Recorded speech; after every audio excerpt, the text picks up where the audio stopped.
உள்ளாட்சி பிரதிநிதிகள் என ஏராளமானவர்களுக்கு பதவிக்கு அனுப்பி வைத்து அழகு பார்த்து கொண்டவர்.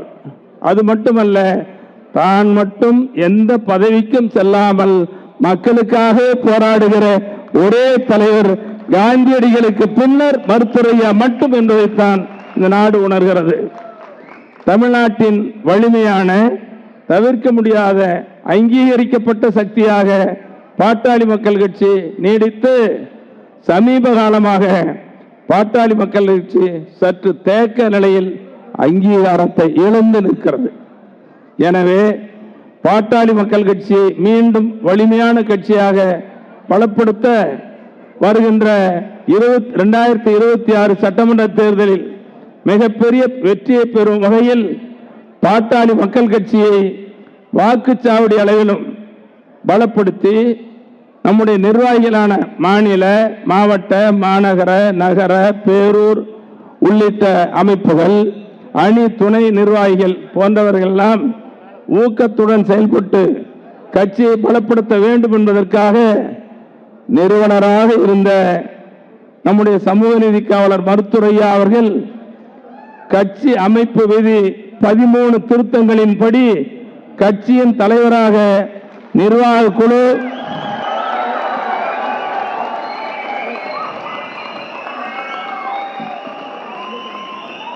கட்சி அமைப்பு விதி 13 திருத்தங்களின்படி கட்சியின் தலைவராக நிர்வாக குழு மற்றும் செயற்குழு ஆகியவற்றின் முடிவின்படி 30/5/2025 முதல் செயல்பட்டு வரும் நிலையில் மருத்துவரையா அவர்கள் பாமக பாட்டாளி மக்கள் கட்சியின் நிறுவனர் மற்றும் தலைவராக செயல்படுவார் என்பதை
அமைதி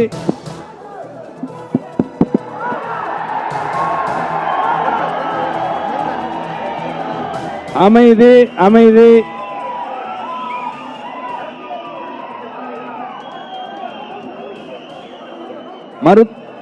நமது கேக்குதா?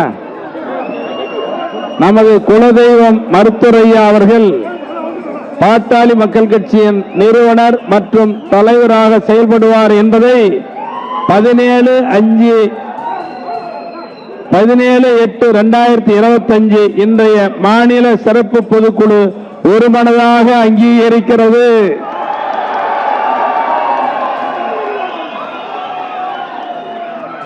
மருத்துவரையா அவர்கள் இப்பொறுப்பில் தொடர்ந்து செயல்படுவார் என்றும் இப்பொதுக்குழு உறுதி செய்கிறது.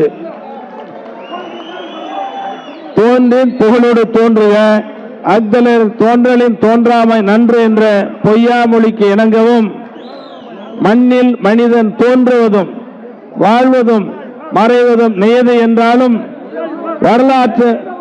வரலாற்றில் நிலைத்து நிற்பவர்கள் ஒரு சிலர் மட்டுமே என்பதற்கு இணங்க, ஐயா அவர்களே, தாங்கள் நாளை வரலாற்றில் பேசுகிற தலைவர், வரலாற்றில் நிலைத்து நிற்கிற தலைவர் என்பதை இப்பொதுக்குழு மனதார பெருமைப்படுகிறது.